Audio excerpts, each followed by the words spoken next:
So, Lynds, welcome to the podcast and thank you so much for joining me. Can you just tell us when and how and why you got into this gorgeous industry, please? Of course, thank you for having me. I got into the industry out of necessity, which isn't the sexiest way to get into it. So I've always done my own nails. Looking back, definitely should not have done my own nails. Did not do them very well. But I worked in the NHS for 8 years. Worked my way up, got to quite a high level, had my little boy, and they went, "Oh, you can't come back part time." And I went, "Ah, shit." Yeah. It's not going to work. And I've always wanted, like, as I used to call it, a little nail cabin in the garden. And Matt always used to say, "We haven't got a garden, Lynds." And I was like, "Yes, I know that, but one day." And then when I couldn't go back to work, I was like, "Fuck it, I'm just going to throw myself into it, start a nail business." And thank God it worked. Yes, And I that's love how I ended up here. Amazing. So I'm so glad you just went for it because that's the first step, isn't it? I think Mhm. back in yourself and you just went for it. Yeah. I bet you don't call it just a little thing anymore, do you? You know what? Sometimes, but someone I know tells me off when I do that. Oh, I wonder who that might be. Um, Yeah. I actually remember the first time that I spoke to you and sent you the details to join the membership. Um, I'd literally just launched it, and I don't know if you know this, but there were a couple of clients in there already that were like one-to-one based, Mm. but you were the first non-client that actually joined the membership. So you were like the first real founding member inside there. So it's like a core memory for me. So you're always going to have this attachment to me. You're not getting away from that. I'm sorry. Um, Good. can you tell us, just for the listeners, like where were you in business and also in life, I guess, when you actually decided to go, I'm going to jump in and Mhm. do this? Um, I was quite literally sat in bed panicking. I think I was maybe I want to say maybe 4 or 5 months in, Mm, and I'd done the whole like posting on social media thing, and I had leaflets, and I was posting in community groups, and I had a decent amount of clients, but not enough to like pay the bills or anything. And I just remember being like, if I don't do something here, I'm gonna have to go back to working in an office. And I've worked for myself now. I've tasted how nice this freedom is. And I'd like watched a few different workshops with a few different coaches, and I just kept being like, nah, this isn't feeling good.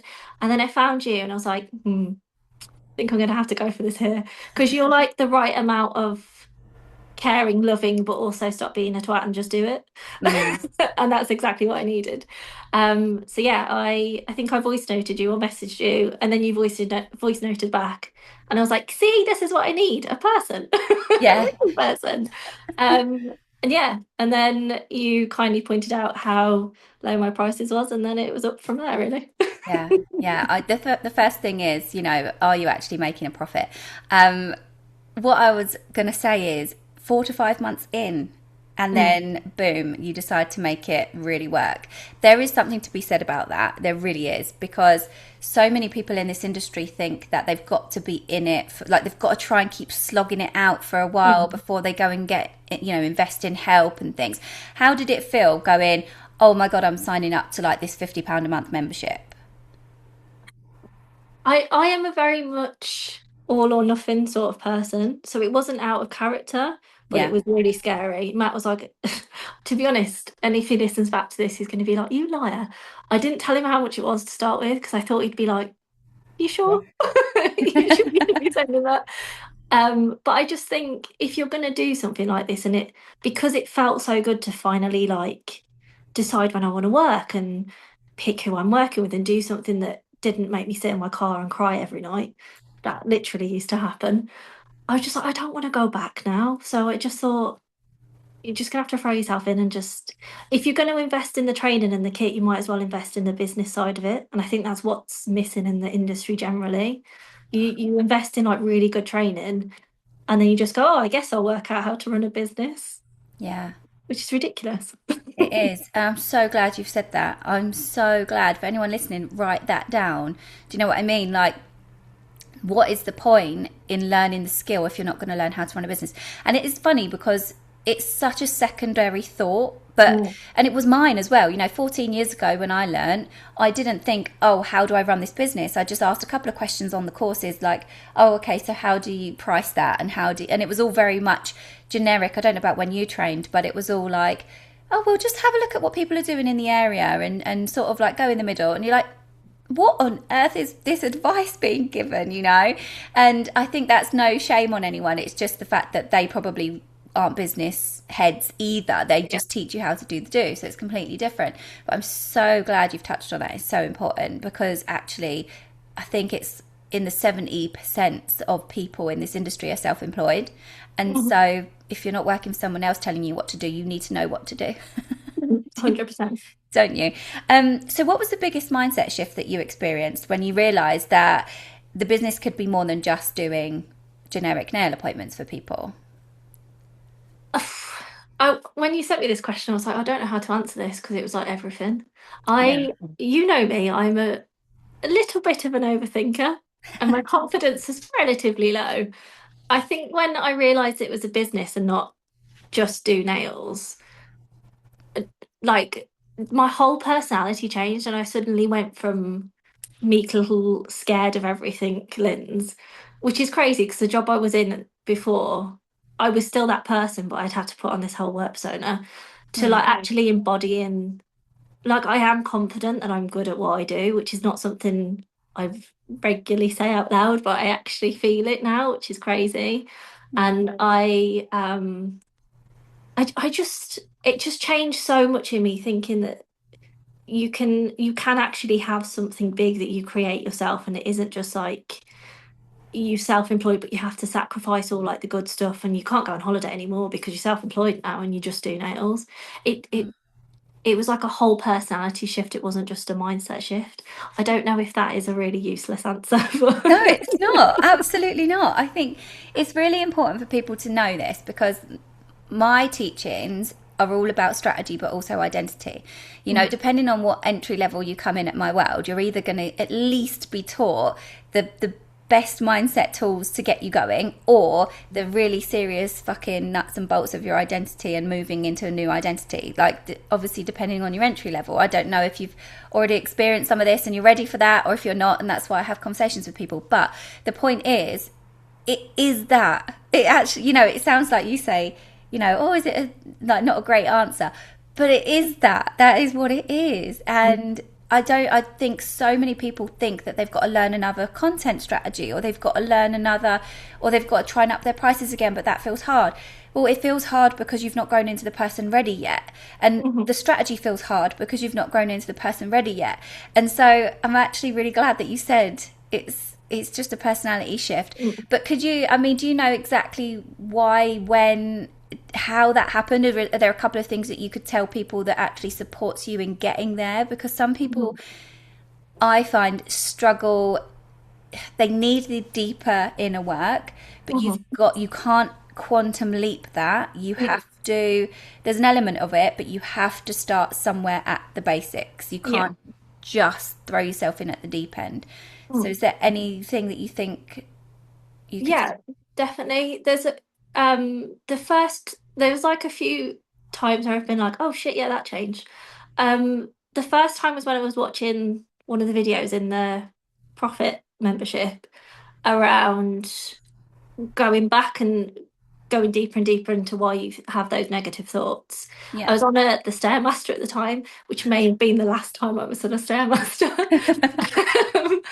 But I just remember like working through it and I was like, oh yeah, no, that's why I keep beating myself up over stuff. And I've never, outside of like proper therapy, I've never come across someone that talks about that sort of stuff. Mm. And I think that was a big shift because I was like, yeah, it's not actually my fault that I keep thinking I'm not good enough. It's because X, Y, and Z. So that was a big moment. When I put my prices up the third time and didn't feel sick, Yes. I was like, yeah, that's because I've actually worked through. I am good enough. I deserve to pay myself. This is a business. Mm. But it's like you say, it's not like quantum leaps. It's like the little bits every day. The best piece of advice, shock horror, came from you when you were Mm. like, every time you go to say something negative, catch yourself in it and flip it. Mm. And I do that several times a day. But Good. those little micro steps, I think, led to like the big shift. Yeah. Hopefully that Amazing. answers the question. It does. Yeah, it does. I was going to say to you, were there any moments like when we first started working together where you came into my world and you thought, okay, she's different or this is Mm. different? And I think that is, you've pretty much answered it. Like there isn't many people that will teach you the actual programming of Mm. your brain. But obviously, where I'm trained in the NLP, neuro linguistic programming, for anyone that doesn't know what the hell I'm talking about when I say NLP, it's so important. So that's why I Mhm. love doing it. And I think, yeah, it is different. And it's lovely to hear you say that it hits you like that because obviously my work here is so important to me. Yeah. And it's so good to hear that it really does hit you and it works. Um, Oh, it's given me so much. Yeah, I'm all like tingly now. I love it for you. Oh, good. So, you weren't actually in the membership for too long either before you decided to move into more one to one support with me. So, what was it that made you decide to go even deeper? I think it was the ambition. God, Yes. that sounds so big-headed.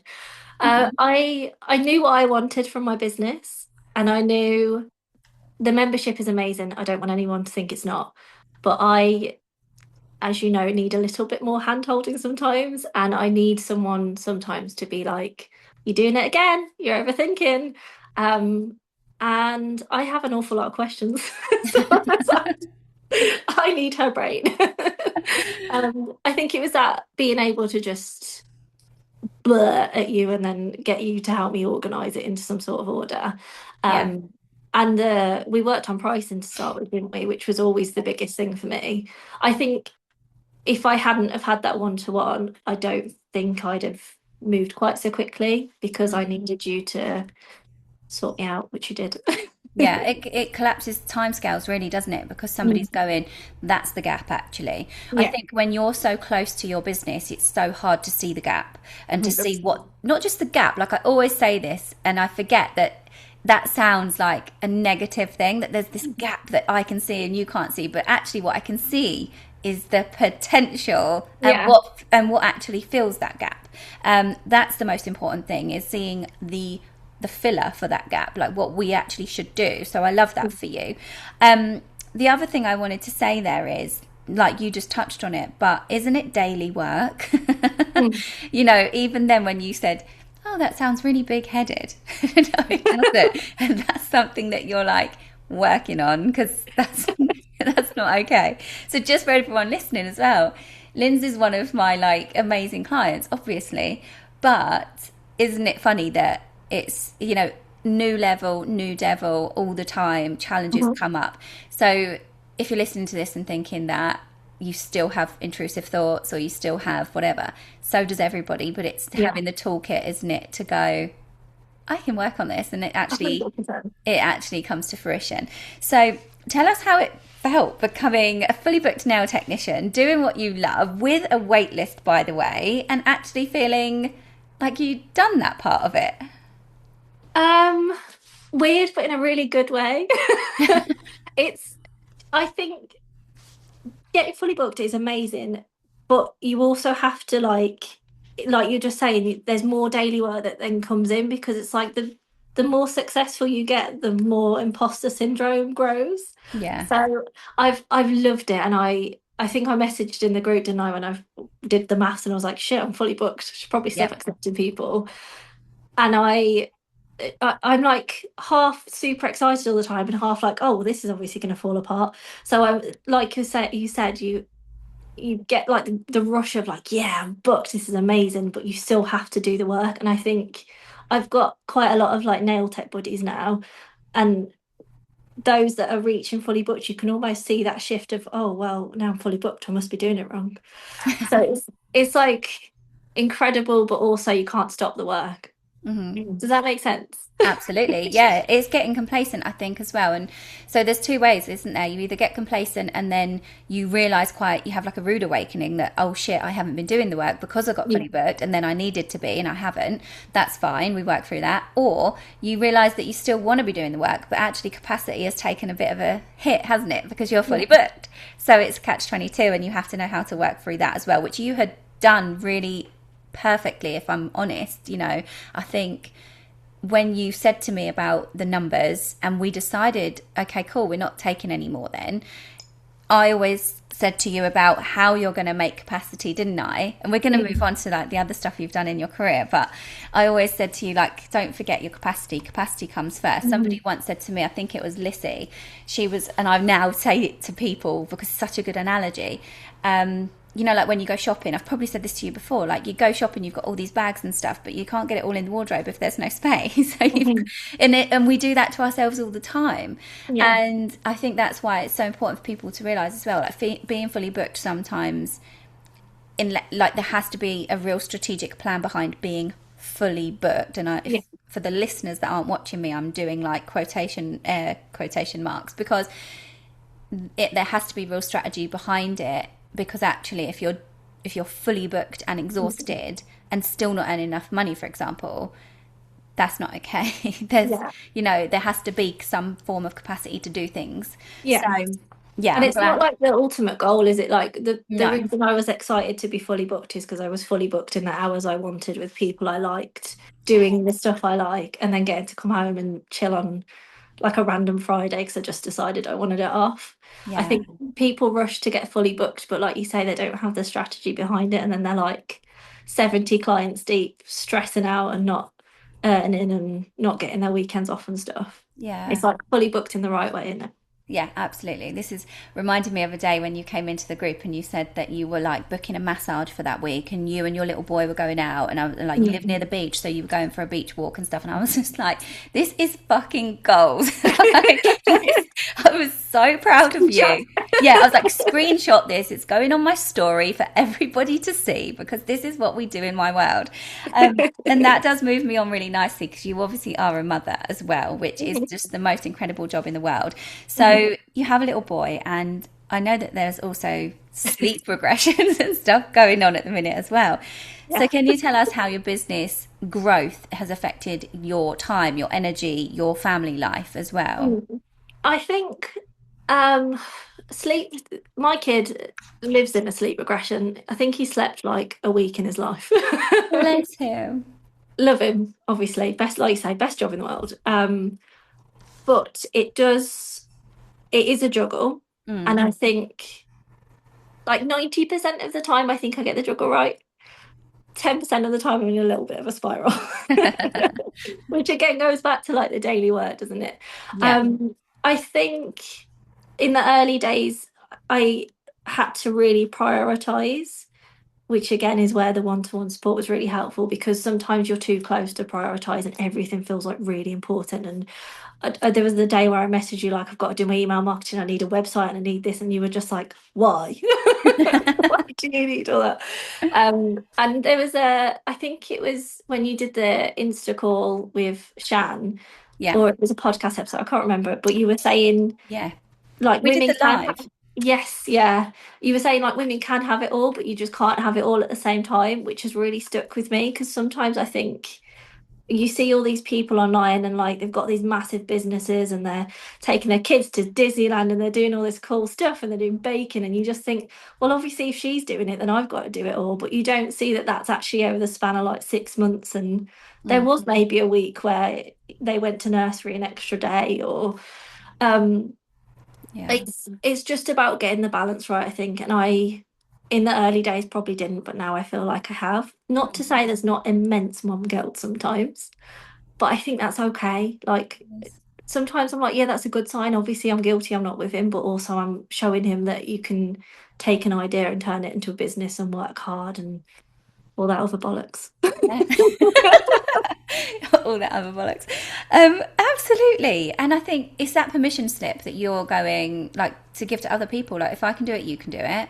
But Yeah. also, like when you refer to what me and Shan were talking about, there was a live on Instagram on my feed, and then we did a podcast episode on her podcast because she loved it too.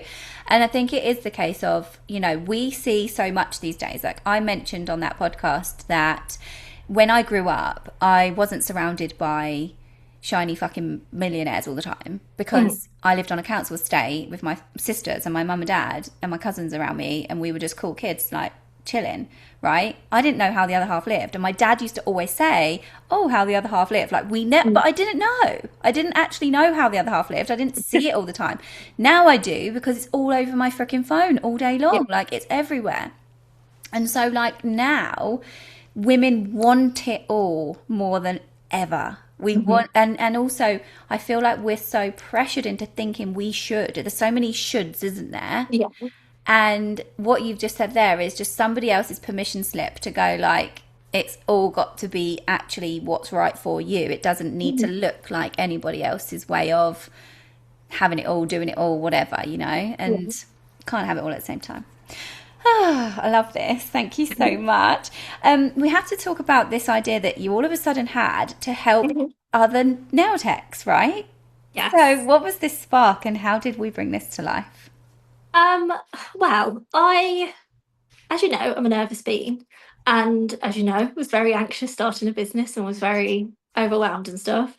And I just thought there's not really many spaces where people can go, and there's not many spaces that are heavily, I'm going to say weird. I'm a weirdo. Like, I like weird things. I like loud music and wearing all black. There's not like many more alternative spaces. So I wanted to do what I did in the nail world, but for nail techs. And I wanted somewhere that's a little bit rough around the edges and a little bit too sweary. And it's not for everyone. There's definitely some people that find my society page and go, no, I don't like her, which is cool. That's okay. Yeah. And I spent so much of my career in like leadership and mentorship. And then I just like dropped it overnight, didn't I? I left my career and I was just like, I'd done like more than 3/4 of a master's and then never finished it because I had my little boy. And I just thought I want to do something with this because I don't miss management, but I miss leadership. I miss being able to like help someone when they're just like, shit, what do I do here? And I just wanted to merge the two. So Yeah. I did. And you did, and you smashed it. So you had an amazing founding launch, actually. So how did that feel when you went out to gain these founding members, and then your top tier pretty much filled up within weeks? What made that happen? What do you think made it so successful? I think like being really raw and honest online, which if you went back and met Lynds 3 years ago and said, I need you to post your face on the internet and just talk about how hard life is, she'd have probably ran off. She wouldn't have even answered you. She'd be gone out the door in her car, driving as far away as possible. But I think being like super real and not too polished sort of gave a feel for the membership and the space I wanted to create. And yeah, I genuinely think that's what brings people in. Because when I get feedback from them, when they talk about what they love the most, it's always the community side of it, and it's always the fact that they can just come and rant or cry or laugh or just say, "What the fuck do I do?" And Yeah. I think that is exactly what I wanted. I wanted to, like I was saying, I wanted to be that space for someone to come and be like, "I've got all this to do and I don't know what to do with it." And it was every single time someone joins, wherever Matt is, whether he's in the house or somewhere else, I like run to him, call him, like, someone else is in, someone else trusts me. And I'm quite honest with that as well. When they join, I'm like, Yeah. I love that. There's something massive to be said about what you just mentioned about when people come to your page, they either like love it or they hate it type thing. This is what I say about attracting people and repelling people. And not everybody, but the majority of people that don't understand their positioning, their messaging, their marketing, their attraction, they don't love that, do they? And it's hard at first. How did it feel for you when I was saying to you, right, well, we need to stand for something, like we need to actually decide what is the real thing here? How did that feel? Scary. It's Scary. terrifying. I'm a massive people pleaser, and when you told me I needed to repel people, everything in my beat, every single cell went, "Well, I'm not doing that." But it's exactly the right thing to do. And I think when you don't do that, especially like on the client side, Mm, when I look back some of the clients I had and how uncomfortable I felt for like because it used to take me like 4 hours with the nail art I used to do and how slow I was. mm, Sitting with people you're not connecting with for 4 hours is a really long time. And yeah, you have that like awkward pit in your stomach, like I need to think of something to say, but I don't know what to say. And then you say something that's really cringy. You're just like, I don't want to be here anymore. yeah, So it's the right thing to do, but it's terrifying. yeah, But absolutely. 100% have to do it. Yeah, you do. And it's not like we don't love these people. We do. It's Mm. just that they don't like need to be in our business world. And Yeah. that's okay. We It's still, that like not everyone has to like you, and that's something that I think that like daily work that yeah, needs to be a big part of it, especially I've not met a nail tech yet who isn't a people pleaser. I feel like it might be in our job description, and I think trying to get out of that to push people away is quite hard. So yeah, I do find myself constantly saying not everyone has to like you. yeah. It's okay, you don't all actually have to be friends. Yeah, yeah.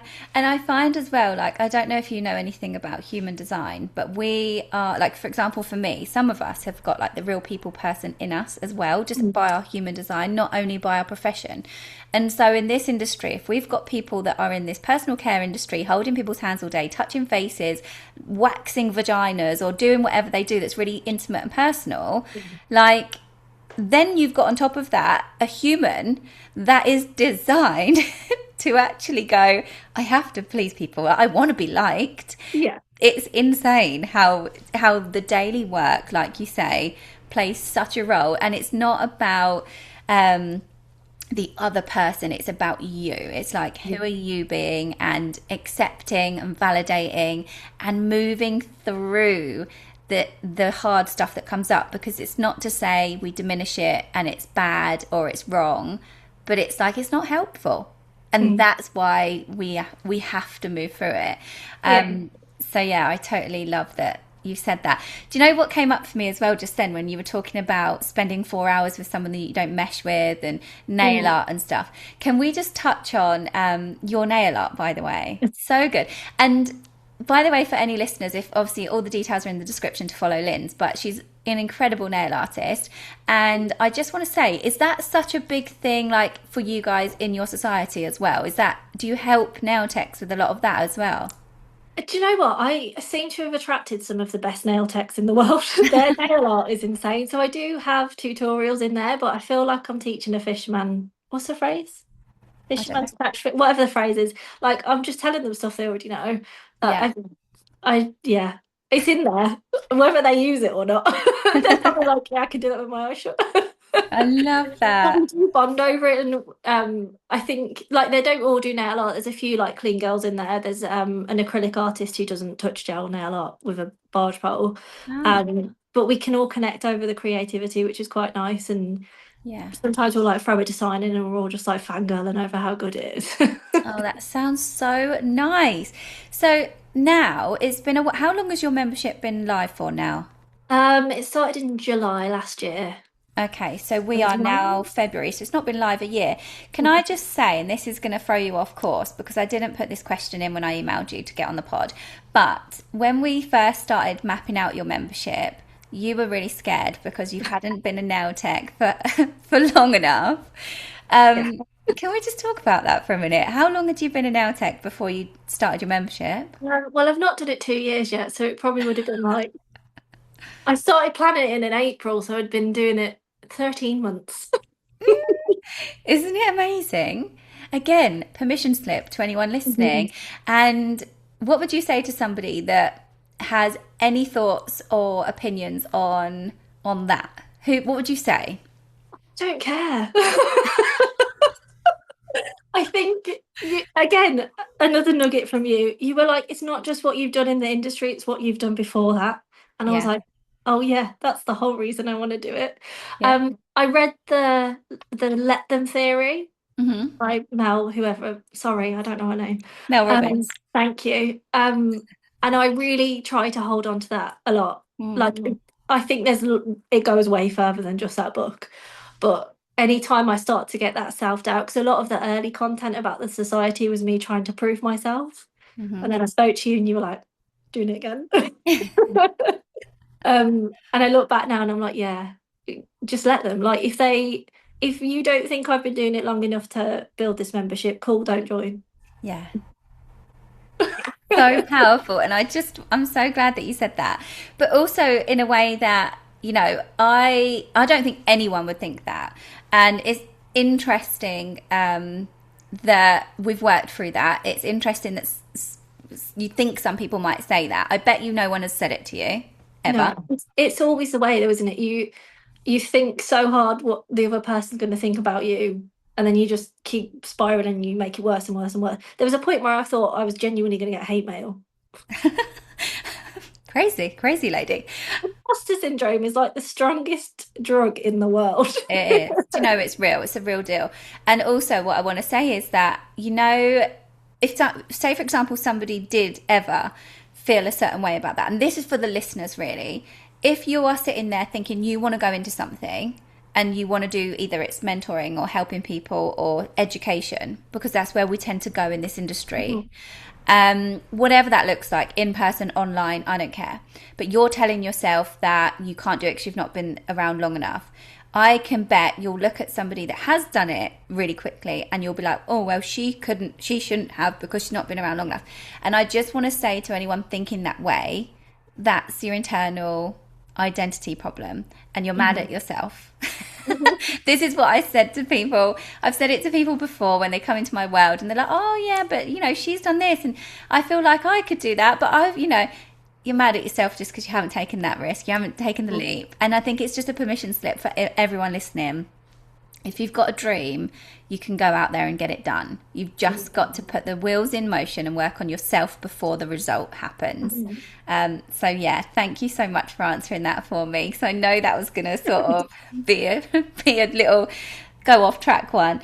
But let's celebrate you for all the things that you've done right. You've now been in publications. You've now been on podcasts. So I'm really proud to see you in this new light and shining and helping people and doing all of this. So how does it feel? Unreal. Unreal. I love it. The most recent thing that happened was I wrote an article for Scratch magazine, which is so far out of my comfort zone. I had an out of body experience when I messaged them and said, would you be interested in this? And then when the magazine actually came, I was like, ah. And Corey went, Mummy, that's you. And I was like, yeah, it is. So nice. Yeah, it's unreal. And it's something that I don't think about enough. And I think everyone's a bit guilty of it, not going back and being like, shit, yeah, we did that in this year. Yeah. Um, yeah, but I've got no other words other than unreal. I love that for you. Isn't it amazing? And do Yeah, you know what, as well? You touched on there. You just put yourself forward. You just ask. You just, keep you going. have to. Yeah. You can't wait for anyone else to come because you always think everyone's watching you and you think, oh, where's my opportunity? You haven't asked for it. You wouldn't sit there waiting for an Uber to turn up if you've not booked it. Do you know what I mean? Oh my gosh. Yes. You've I'm got to nicking book that yourself one. out. Go for it. So good. So, for anyone listening right now, other than the fact that we can use the Uber analogy, if there is someone who is if there is someone who is oh my God, fucking hell. If there is someone listening who is where you once were, there we Yes. go. As in, trying to get fully booked, or maybe they're undercharging like you were at the beginning, or they're burnt out and, they don't know what that next move is.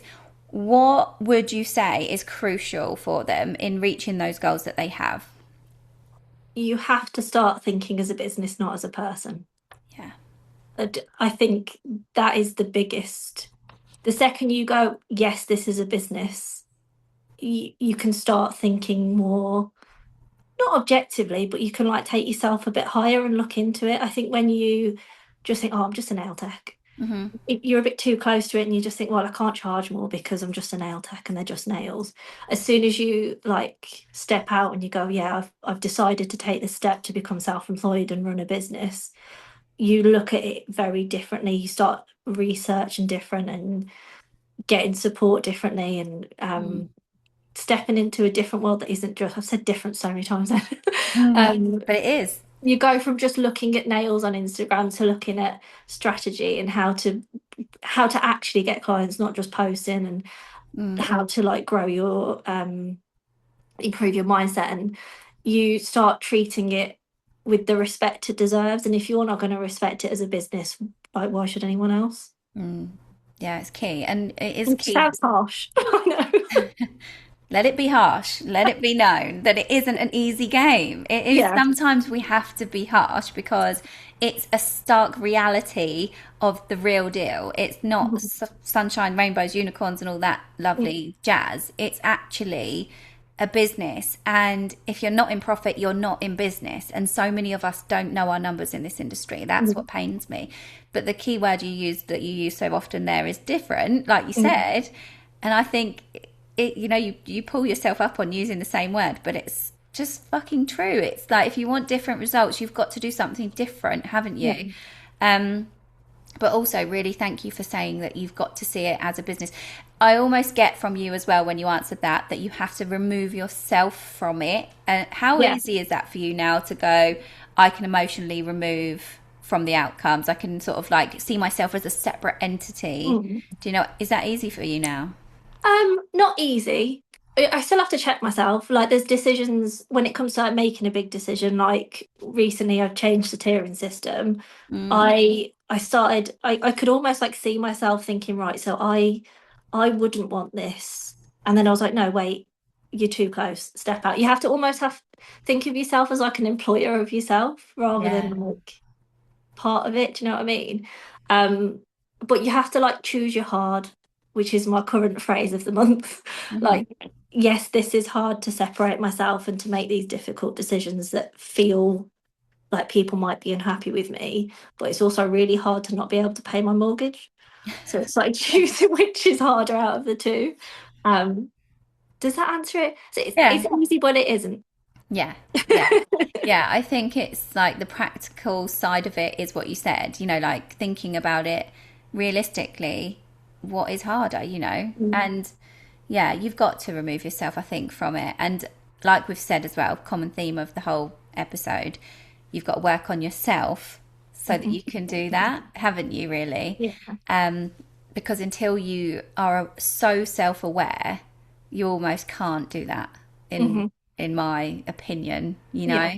you've got to be so self-aware to be able to do that. So I like to finish up on the pod with a funny story. I know you know this. So just because, like it's quite a serious conversation telling people pick your hard and remove Yeah. yourself from the situation and do this and take your business really seriously. So I like to just brighten people's days at the end and let them know that not everyone is like perfect, even though you're Mhm. in an amazing position and you've done so well. So is there anything you can tell us that makes you cringe or makes you laugh or that the listeners need to know about you that will inspire them a little bit to realize that you are just a human being? How long have we got? We've got ages. Keep going. I was chatting to my friend who is a beginner nail tech who had no choice but to join the membership. Um, and I was saying, I don't know how to answer this because my entire life is cringy. I'm always doing little like cringy, embarrassing things. I frequently say, okay, bye, love you to clients, and then go, no, shouldn't have said that. That's the wrong thing. But I was thinking, how do I like summarize it? And the best thing I can say is every time I've thought that was really cringy and then eventually brought it up, they've gone, didn't even notice. I love that. Didn't even realise you'd done that. I think it always feels cringy, especially with like social media and like recording yourself. And I was literally before this chatting to one of the members she really wants to get herself online, but she's really scared. And I was like, I promise you, no one will care. Yeah. Like, I've looked back at the states of some of me in some of the videos and just I remember at the time being like, well, I can't post that because I've not done my makeup or my hair's a mess or oh, that was a really cringy way to say that. no one gives a shit. No, of course. Everyone's so like you focused on yourself, aren't you? Yeah. So I guess every day slightly cringy, but just move past it, feel I the love cringe. it. It's vibes, isn't it? People Yeah. love a bit of cringe. Just vibes. I like it. Well done. I feel like as well, saying that, we tell ourselves all these stories, don't we? Like, I can't show up like this, I can't show up like that. Yeah. And actually, what you said at the beginning, or nearer to the beginning, is that you've based your community on realness, Mm. rawness, like being yourself. So that's got something to say, hasn't it? And yeah, I just think you've got to embrace that cringe and just know that humiliation is the price of entry, isn't it? Yeah, and I think people connect with that so much. Like Yeah. I have had some really embarrassing conversations with my clients, some like really open conversations. We get into like family issues, like daddy issues come up all the time. Like we Yeah. get really into it and we talk about really embarrassing things that have happened. And I think that's what makes them want to keep coming back. 'Cause you're more human and they know that they can be as relaxed as you are. Um, and that's exactly the same online. I think if you're really open with it, obviously don't like, as I said to my client, don't get your tits out. That's too far. But just be like open and honest. I think people connect a lot more with that, and it just takes the pressure off it. Like it's not that deep. Yeah, Like, yes, it's exactly. important. You want to grow your business and all that, but Mm. no one's watching you as closely as you are. Do you know what I mean? Yeah, and I think as well, like saying it's not that deep is so true because you're doing your best now. Like you wouldn't show up being something other. Do you know what I mean by that? I can't explain it properly, but what I'm trying to go for is I get people come into my world, for example, that have a vision, and I'm like, show Mhm. up like the vision then. Right, Yeah. show up like the vision. Now, at first, when you're showing up like the vision, it is a little bit funky. It's a bit off. It's a bit cringe. It's a bit, oh, I'm not really sure because it's the first time that you're like stepping into this new thing. Mhm. So you are going to look back and laugh. You are going to look back and cringe, but actually, like you're doing the best you can based on like what you think is right at the time. Like you're not. Yeah. I don't think anyone is, especially not in my world and your world. Like we attract like fucking great people, right? Like they're not going to be showing up doing anything untoward that's Mm. going to get them cancelled. And so, yeah, does that make sense? Yeah. It's like, of course, it's going to feel funky, but it's the best that you've got today. Yeah. You know, that's how I 100%. feel about it. Oh God, I could talk to you all day. Is there anything going on that you want anyone to know about at the moment with the membership or anything? We are doors closed at the moment, but there's something very exciting coming in a couple of months, couple of weeks, not months, crikey. So follow along and join the email membership for that. I'm Yes. trying not to give too much away yet. No, no, keep it to yourself. That's fine. But it's growing loads. There's so much in there this week already. There's like we're going to do like paint alongs and stuff coming up, which will be really cute. And yes, we're allowed to bring wine. I've approved that. So that's the vibe. You know what I mean? It's like proper chill. It's not like you have to be your best self all the time. If you want to come in your dramas with some wine, let's paint some shit on some nails. I love that. So, where should everyone find you? What should I link below? Your Instagram? Um, yes, so I am on TikTok, but if I'm honest, she's been left alone for a while. So Instagram's the best place to go. I'm Black Canvas Society for all the nail techs, Black Canvas Nails, Bournemouth for everything else. Mhm. Um, yeah, pretty Awesome. pretty easy to find. Quite easy. Brilliant. I'm going to link everything anyway. So it'll be super easy for people to connect. And if there is anything that you want me to put in this show notes when you do your big launch thing that's happening or the exciting thing that's coming up in a couple of weeks or months that we can't talk about, then let me know and I can put that in at the bottom or something later on in time. So if you're listening to this past March or Mhm. whatever, Yeah, then have a look in the description. I don't know. There might be something fun. I have no so idea. mysterious. I know, it's so mysterious. I don't even know what's going on here. We need to have a chat. Okay, cool. So thank you so much for doing this with me today. It's been such a pleasure to talk to you. And yeah, thank you, thank you, thank you. And everyone listening, I will see you on the next one. Thank you.